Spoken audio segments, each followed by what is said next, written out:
वायनाड से कांग्रेस सांसद राहुल गांधी ने एक बार फिर से पीएम का किया अपमान। विवादित ट्वीट करके पीएम पर साधा निशाना। फोटो अपलोड कर लिखा, चोर की दाढ़ी।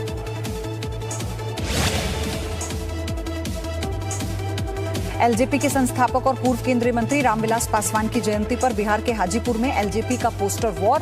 पारस गुट के पोस्टर से भतीजा गायब तो दूसरे में चाचा की तस्वीर नहीं। दिल्ली के मुख्यमंत्री अरविंद केजरीवाल ने पीएम मोदी को चिट्ठी लिखी।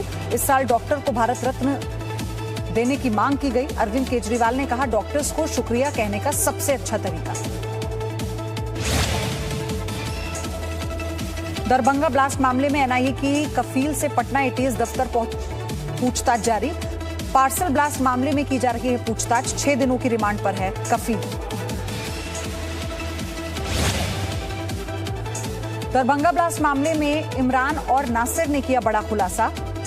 काजीपेट में चलती ट्रेन में 15 से 16 जून की रात की ब्लास्ट की योजना। चूक के चलते दरभंगा में हुआ विस्फोट। पाकिस्तान और लश्कर से हुई थी फंडिंग। सागर पहलवान की हत्या के आरोपी सुशील कुमार ने तिहाड़ जेल में की टीवी की मांग। देश दुनिया की खबरें देखने के लिए दलील दी। तिहाड़ प्रशासन ने अभी तक कोई फैसला नहीं लिया है। सॉलिसिटर जनरल को हटाने के लिए राष्ट्रपति से मुलाकात करेंगे टीएमसी नेता। शुवेंदु रॉय से कहा, राष्ट्रपति पर सॉलिसिटर जनरल को हटाने का बनाया जाएगा दबाव। गाजियाबाद बुजुर्ग पिटाई मामले में 5 लोगों को नोटिस। ट्विटर के अधिकारी धर्मेंद्र चतुर को भी भेजा गया नोटिस। पूछताछ में शामिल न होने पर दोबारा भेजा जाएगा नोटिस। कोरोना की तीसरी लहर पर वैज्ञानिक के पैनल की रिपोर्ट आ गई है। कहा गया अक्टूबर नवंबर के बीच आ सकती है तीसरी लहर, लेकिन दूसरी लहर के मुकाबले संक्रमितों की संख्या होगी आधी। बीते 24 घंटे में सामने आए कोरोना के 43,071 नए मामले। इस दौरान 955 लोगों की मौत। 52,299 मरीजों की अस्पताल से छुट्टी। मध्य प्रदेश के अलीराजपुर के बाद धार में युवती की पिटाई वीडियो वायरल। चचेरे भाई पर पिटाई का आरोप। 7 आरोपी गिरफ्तार। जम्मू कश्मीर के गुलमर्ग में पुलिस वाले ने पेश की मिसाल। नहर में डूबते युवक की बचाई जान। सूचना मिलते ही मौके पर पहुंचे युवक ने जताया आभार। दिल्ली के चितरंजन पार्क में 65 साल की बुजुर्ग महिला से लूटपाट। बैग छीनने के दौरान बदमाशों ने बुजुर्ग महिला को दूर तक घसीटा। वारदात सीसीटीवी में रिकॉर्ड। सीएम योगी ने वृक्षारोपण अभियान की शुरुआत की। सुल्तानपुर में सीएम योगी ने पौधा लगाया। वट वृक्ष की पूजा की। हम लोग वन महोत्सव के अवसर पर वृक्षारोपण के इस महाअभियान के साथ जुड़े हुए हैं।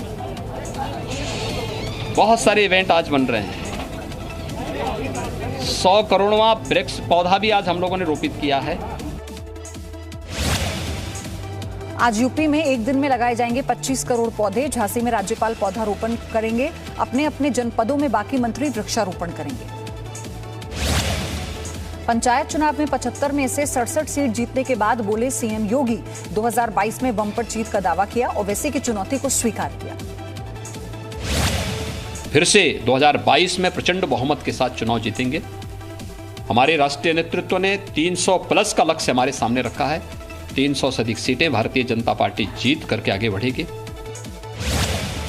पंचायत चुनाव में हार के बाद समाजवादी पार्टी के कार्यकर्ताओं का हंगामा। लखनऊ प्रयाग में पुलिस से भिड़े।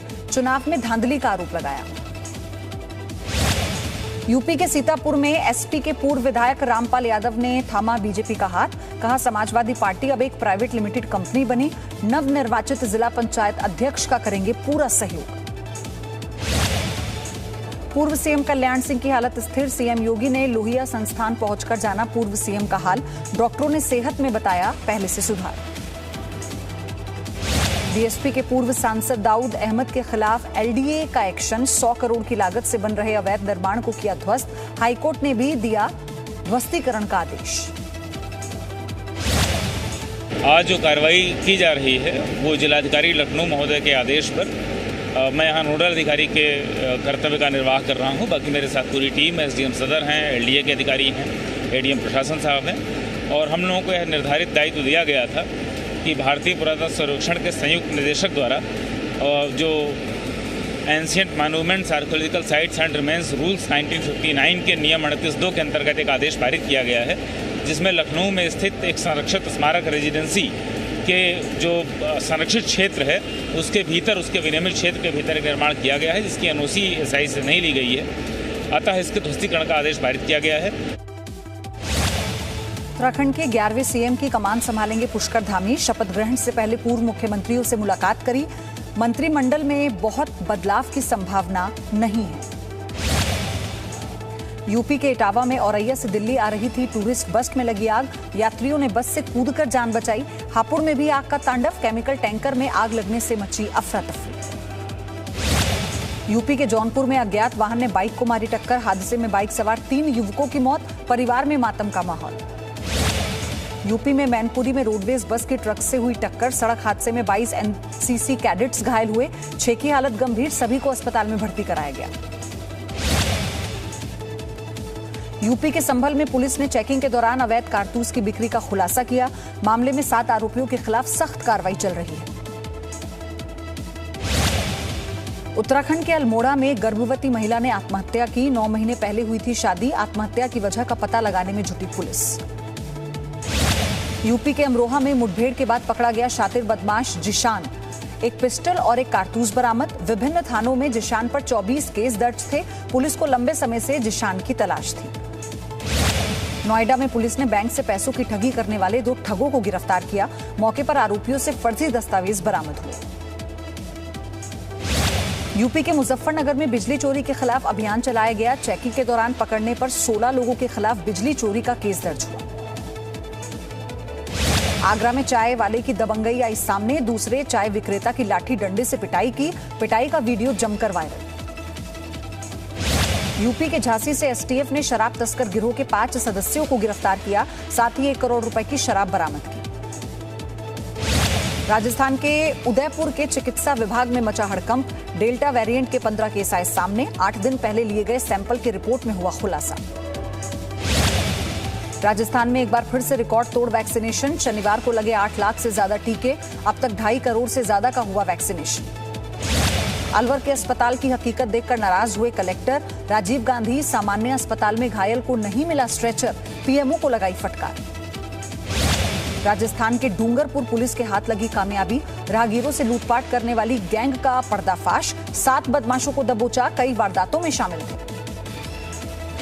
राजस्थान के उदयपुर में पार्किंग को लेकर 2 गुटों में भिड़ंत। दोनों पक्षों में जमकर मारपीट हुई। मारपीट का वीडियो सीसीटीवी में रिकॉर्ड हुआ। बिहार के श्रम संसाधन मंत्री जीवेश मिश्रा का बड़ा ऐलान। सूबे से बाहर काम करने वाले मजदूरों को भी कोरोना से मौत पर सरकार देगी 1 लाख का मुआवजा। 2 महीने में 2.25 लाख नौकरी देने का भी लक्ष्य। बेतिया में एनडीआरएफ की टीम ने पेश की अद्भुत मिसाल। इंडो नेपाल बॉर्डर पर नरकटिया गांव से प्रसूता महिला का रेस्क्यू किया गया। अस्पताल पहुंचाकर जच्चा बच्चा की जान बचाई। कटिहार के फारसाडांगी में कुदरत का करिश्मा। 6 फीट मिट्टी के नीचे बच्चे की बाल बाल बची जान। 30 मिनट तक मिट्टी के नीचे रहा दफन। खेलने के दौरान गड्ढे में गिर गया था बच्चा। सीतामढ़ी में जोड़ियाही गांव के आसपास जंगली हाथी का खौफ। कई मकानों और फसल को पहुंचाया नुकसान। दहशत में जी रहे हैं इलाके के लोग। एमपी में कल खत्म हो सकती है नर्सेस की हड़ताल। चिकित्सा शिक्षा विभाग के संचालक ने बुलाया 3 सदस्यीय प्रतिनिधिमंडल। सोमवार 3 बजे दिया गया था बैठक के लिए समय। 12 सूत्रीय मांगों पर होगा विचार। 60 लाख की ठगी केस में ग्वालियर जीआरपी की कार्रवाई। 2 आरोपी गिरफ्तार, 1 फरार। आरोपी के कब्जे से 27 लाख रुपए कैश बरामद। जबलपुर निजामुद्दीन एक्सप्रेस में 2 ज्वेलर्स से राजस्थान क्राइम ब्रांच अधिकारी बनकर की गई थी ठगी। आरबीआई ने एफडी से जुड़े नियमों में बदलाव किया। अब मैच्योरिटी के बाद पैसा नहीं निकालने पर मिलेगा कम ब्याज।